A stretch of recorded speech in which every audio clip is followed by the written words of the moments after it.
Hi, welcome back to Books on the Go. I'm Anna and I'm here today. I've just spilt tea on myself, so that was a good start. I'm here today with two tags. It's the Asian Readathon started by Read with Cindy, and I'll link her channel below.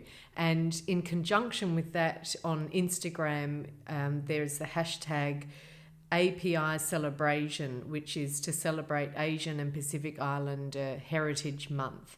And I've been very confused about which was which, but I finally sat down today, and also Jacqueline at 6 Minutes for Me posted a really helpful video because she's also doing a bit of both. And I think Mercedes at Mercy's Bookish Musings is doing the Asian Readathon, or she had a video about the Asian Readathon as well. So I've been inspired to join in with that, and partly because I am always trying to read more diversely, and also I read a lot for the podcast, and that always, because we have a deadline, that always ends up taking priority in terms of, well, I have to finish this by Friday, or I have to finish this by Monday to record.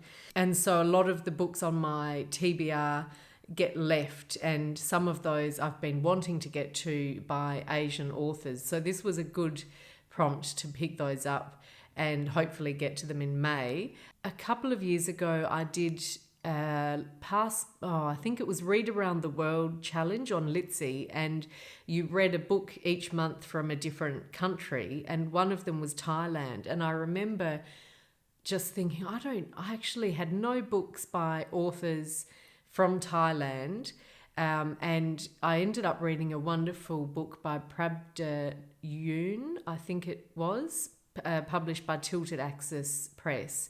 But what struck me was, living in Australia, you'd think that I'd be reading a lot of Asian authors, and I wasn't. And I was reading books in translation by European authors, but that was a gap, I suppose. So I became a bit more conscious of it then. But in any case, there are so many amazing books, and I've just pulled about 10 down off my shelves, and I've narrowed it down a little bit. So let's get started. What I'll do today is just go through the 4 or 5 prompts that Cindy mentions for the Asian Readathon. And I don't think I'm going to be successful in all of them, but we'll see. The first prompt is read any book by an Asian author. So I have a couple for this. The first one, which is not a new one, I'm sure, to any of you, is Pachinko by Min Jin Lee. And this came out a couple of years ago and has been a huge sensation, and everybody that I know who's read it has loved it and speaks about it very warmly as a book that they just really enjoyed reading. So I've been looking forward to reading it, but I wanted to read her first one first, which is Free Food for Millionaires, and I've now finished that, I'm happy to say. So I'm all set to read Pachinko, and perhaps this is the month to do that. The only thing that concerns me is, even though I know her writing style is very easy to read, and it won't be dense or difficult to get through, it is still a long book. So I'm not sure and I don't want to start it and then have lots of distractions. I feel like it's a book that I sort of want to get swept away and just be able to immerse myself in, so without having to read other books in between. So let's see. It's very high up on the TBR at the moment, so I'm very keen to get to that one. So Pachinko, and then as a bonus book, because I think I'm going to fail on another of the prompts, so I'm trying to make up for it with a bonus, any book by an Asian author. I've got 2 by Banana Yoshimoto. So one is The Lake and the other one is Asleep, and I talked about Asleep in my London book haul because that was just a book I picked up in London because I love Banana Yoshimoto. I've only recently discovered her, thank you to Matthew Sharappa from his channel, where he mentioned her last year, I think it was, and love her writing, and I've only read Kitchen. The one I think he had mentioned was The Lake, and it sounds like a perfect book that I'll love reading, and it was very hard to get. I had to get as you can see, like a second-hand copy, and I don't know why that is, whether they're reissuing it or why it's difficult, but of course that made me want it more, but because it was so elusive. But this is apparently a dark, vivid and quirky characters and a dark story, a woman who moves to Tokyo and she notices a young man across the street, and then something bizarre, something unspeakable has happened to him, and it leads them to two old friends who live a monastic life beside a beautiful lake, and there's echoes of a real life cult.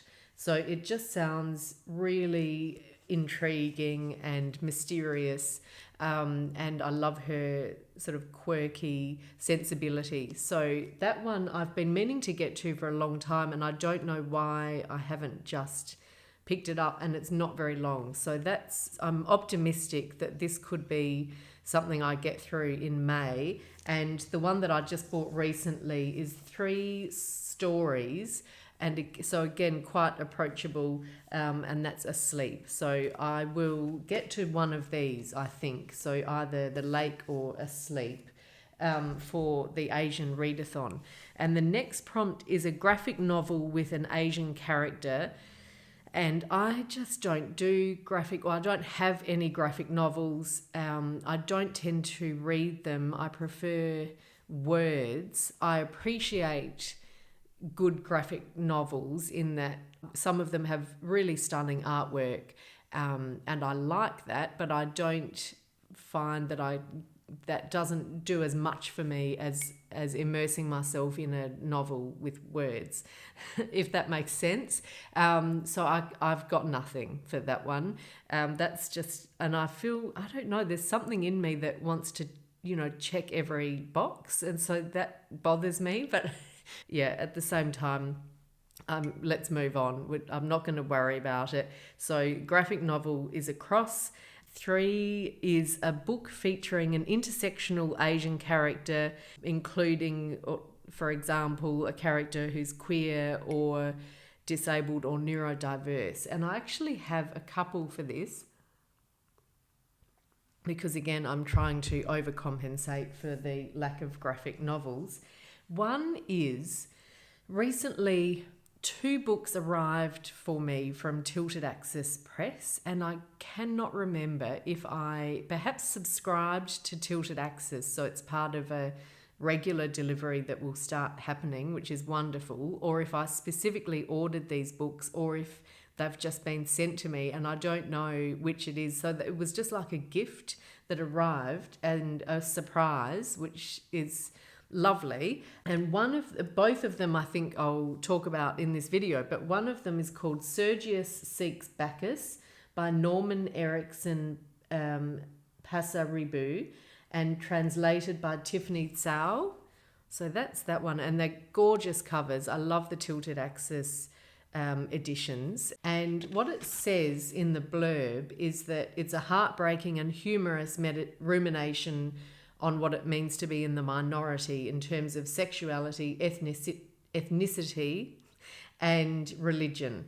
Drawing on the poet's life as an openly gay writer of Bata-Canese descent and Christian background, it's a collection that gives readers an alternative gospel. Well, that's very intriguing, and it's bittersweet and tragicomic news pieced together from encounters with ridicule, persecution, loneliness, and also happiness. So I think that will fit the bill for that prompt, but I really don't know anything about it. I hadn't remembered reading about it or ordering it, but it has arrived and I'm really happy that it has. And it's poetry. Oh, right. This is poetry. Okay. Well, that's good to know. So poetry is not normally my thing, so I'm really breaking out of my comfort zone here. But this will be interesting in terms of being translated, because I think it would be very hard to translate poetry. So this will be very interesting. But again, it's not very long, so I think it's something I can dip in and out of. And again, I'm not sure why I haven't got to it already, but that is Sergius Seeks Bacchus. And the other one I have for this prompt, which is an intersectional Asian character, and I was halfway through this, but I had to stop to read something for the podcast. This is The Good Immigrant USA, and I read The Good Immigrant edited by Nikesh Shukla, I think it was. Yes, Nikesh Shukla, sorry. And this one's edited by Nikesh Shukla and Chimene Suleyman. I read The Good Immigrant that was published in the UK, which was excellent, and it's a series of essays by people who have got an experience of immigration, and in that case it was the UK. In this one it's the USA. These are essays, it's not fiction, but some of the writers are gay or lesbian and have written about that in the context of their immigrant experience as well. But their essays, they're very different, and this is what I loved about the first collection, very different in style and content as well. But I mean, you do have a theme running through, but also the quality is so high, and the writing's really bracing and stimulating and thought-provoking, and so I've been really enjoying this. So that's The Good Immigrant, which I highly recommend if you haven't come across it yet. Now, what are we up to?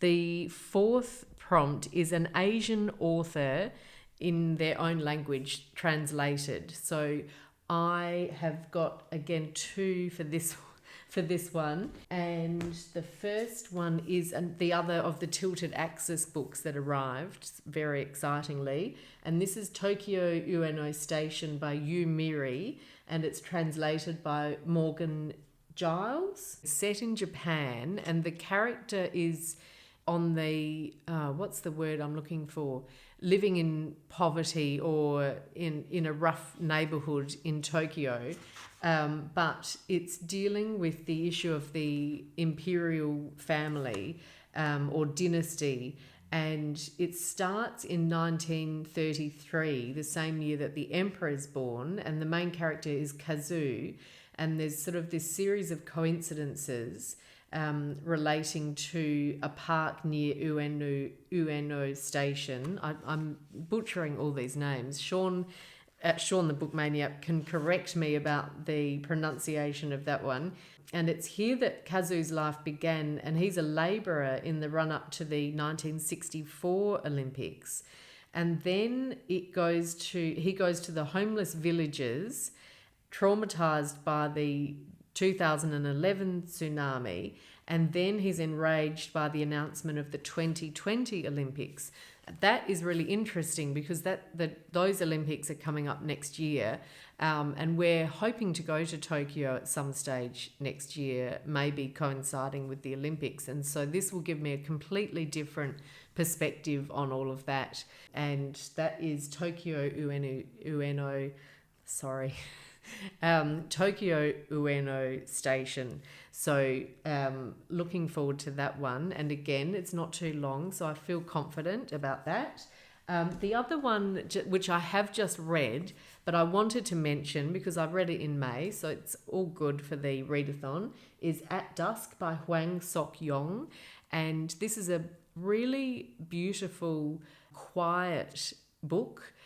He's a Korean author, and we're doing this on the podcast. So he came to Adelaide Writers Week, and one thing I must do because I missed his session is download the podcast. They podcasted most of the sessions, and if you go onto their website, if you Google Adelaide Writers Week and maybe even podcast, it will bring up all of the sessions. They're now online for this year's Writers Week.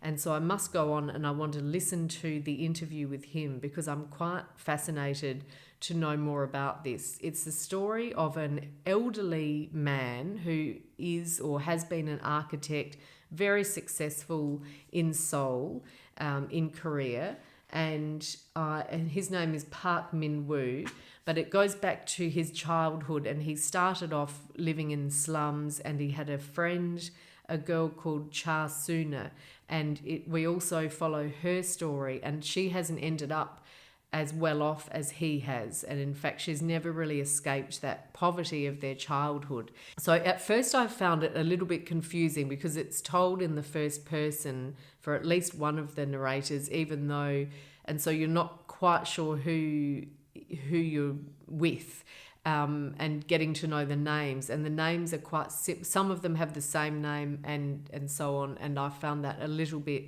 confusing to get started, but once I got into the swing of it, it was very easy to follow. And his writing is not showy, it doesn't draw attention to itself, it's really, as I said, quiet and sort of gentle, but also gives you very telling details about day-to-day life for ordinary Koreans, going sort of through time in the recent past. So, and I think drawn from his life, he was born in 1933, born in 1943, so he has seen a lot in his time.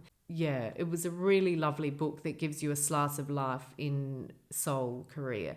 So I recommend that. I need to gather my thoughts a bit more for that one. We're recording that on Friday, so I need to get my thoughts together for that one. But that's At Dusk by Hwang Sok-Yong, and that's the end of what I think I'll be able to read. There is a fifth prompt, which is a group read of 1000 Beginnings and Endings by Ellen O, and I think there's going to be an event on Cindy's channel on the 25th of May. I don't know if I'll be able to get to that book or not, so I'll mention it, but prepare to fail for that one.